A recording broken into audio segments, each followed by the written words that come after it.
अभी मैं मध्य प्रदेश में हूं और मध्य प्रदेश के रहने वाले मेधांश अभी हमारे साथ है, जिन्होंने एक बहुत ही छोटी सी ड्रोन बनाई है। और ये ड्रोन को अगर आप देखेंगे तो आपको लगेगा कि ये खिलौना है, लेकिन ये खिलौना नहीं है। ये ड्रोन जो है वो फ्लाई करता है और इस ड्रोन को फ्लाई करवाने के पीछे सबसे बड़ा अगर योगदान है तो वो है मेधांश का। मेधांश का आविष्कार देखकर आप दंग रह जाएंगे। इधर आप देखेंगे ये छोटी सी एयरक्राफ्ट की मॉडल तैयार इन्होंने करा है। इधर देखेंगे दूसरा एयरक्राफ्ट है। इधर देखेंगे ये इसको क्या कहते हैं मेधांश? एयरक्राफ्ट है इधर। और इधर फिर देखेंगे ये सारा एयरक्राफ्ट जो है ये सारा का सारा मेधांश ने अपने हाथों से बनाया है। मेधांश कितना उम्र है आपका?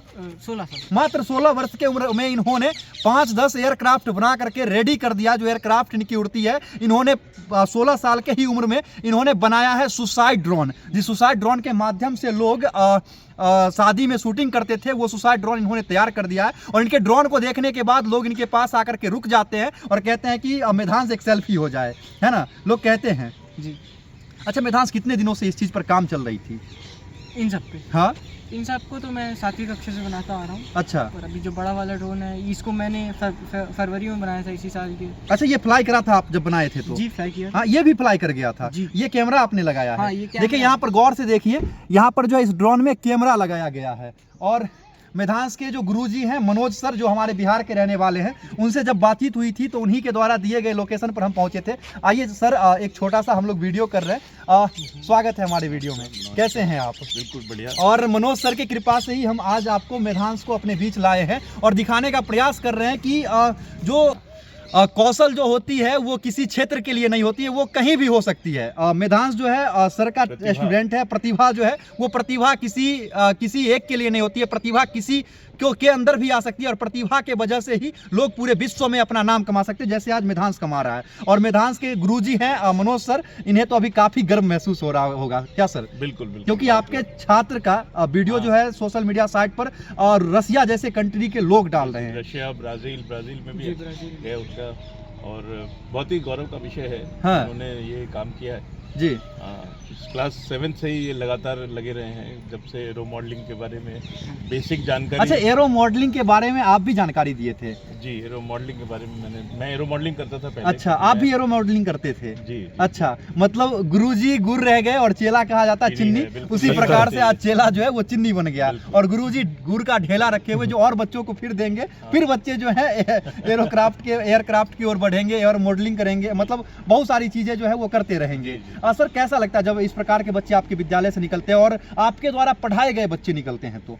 बहुत गौरवान्वित महसूस होता है। लगता है कि जो हमने सीखा उनको दिया तो ये भी अब आगे बढ़ाएंगे। इसीलिए अपने देश में शायद कहा जाता है गुरु ब्रह्मा गुरु विष्णु गुरु देवो महेश्वरा गुरु साक्षात पर ब्रह्म तस्मै श्री गुरुवे नमः। इसीलिए कहा जाता है और गुरु को इस देश में सबसे ऊपर का दर्जा दिया गया है। हाँ, बिल्कुल बिल्कुल। अच्छा सर, जब एरो मॉडलिंग के बारे में पढ़ाते थे, बताते थे, तो उस समय उसी समय से रुचि जग गई थी कि हमें भी ये करना है? जी, 7वीं कक्षा में था जब मैं। हाँ। तब सर आए थे, सब्स्टिट्यूशन का पीरियड था। अच्छा। हिंदी सर पढ़ाते थे हमको। हाँ। तो आए एक दिन क्लास में। हाँ। और आते समय हाँ। उन्होंने एरो मॉडलिंग के हवाई जहाज के बारे में थोड़ा सा ज्ञान दिया कि कैसे काम करता है, कि कैसे चलता है। तो उसी दिन से मैंने हवाई जहाज के मतलब गुरुजी ने जो सोच रखी थी वो आप पूरा कर रहे हैं? जी सर। मतलब सर का भी एक समय में सोच होगा कि हम भी ये काम करें, लेकिन समय नहीं मिलने की वजह से नहीं कर पा रहे होंगे, है ना सर? हमने भी इनकी तरह ही सीखा था। अच्छा, मतलब आप भी ऐसे ही करते थे? हम सीख करके फिर सिखाए। बिल्कुल। अच्छा, मतलब जो आप नहीं किए वो अब आपके बच्चे करेंगे और तब जाकर आप फिर कहानी सुनाएंगे बच्चों को, अगले बच्चों को कि ऐसे ऐसे हमने बताया था तो उसने करा, फिर नए बच्चे तैयार होंगे। सर, बिहार में क्यों नहीं पढ़ाते कि वहाँ से इधर आके पढ़ा रहे हैं? क्योंकि आपके जैसे शिक्षकों की आवश्यकता बिहार में है। मैं शुरू से यही हूँ, शुरू से ही यही हूँ मैं। आकाश मनोज सर जैसे शिक्षक हमारे बिहार में होते, लेकिन दुर्भाग्य की बात यह है कि बिहार से निकल करके दूसरे स्टेट में आकर के पढ़ा रहे। लेकिन सौभाग्य की बात यह है कि बिहार के शिक्षक ही यहाँ आकर के पढ़ा रहे हैं। बिहार के बच्चे भी हमारे पास बहुत सारे हैं। अच्छा, बहुत सारे बच्चे। लेकिन एक बात बोले, आप बिहार में होते तो न जाने कितने और बच्चे तैयार हो जाते। बिल्कुल, समय मिलेगा तो और मौका मिलेगा तो बिल्कुल जाएंगे। बिहार में भी पढ़ाएंगे? बिल्कुल पढ़ाएंगे। कब तक आएंगे आप बिहार? देखिए, जब ईश्वर की कृपा होगी। क्योंकि बिहार का जो शिक्षा है वो हमेशा से मजबूत रहा है और बिहार को हमेशा से शिक्षा के रूप में ही देखा जाता है। और इसीलिए आपके जैसे शिक्षक बिहार से मध्य प्रदेश की धरती पर आकर के यहाँ के बच्चों को टैलेंटेड बना रहे हैं। बाकी इतना बहुमूल्य समय आप लोग दिए, इसके लिए बहुत बहुत धन्यवाद सर। थैंक यू, बहुत बहुत आपका भी धन्यवाद। वेलकम।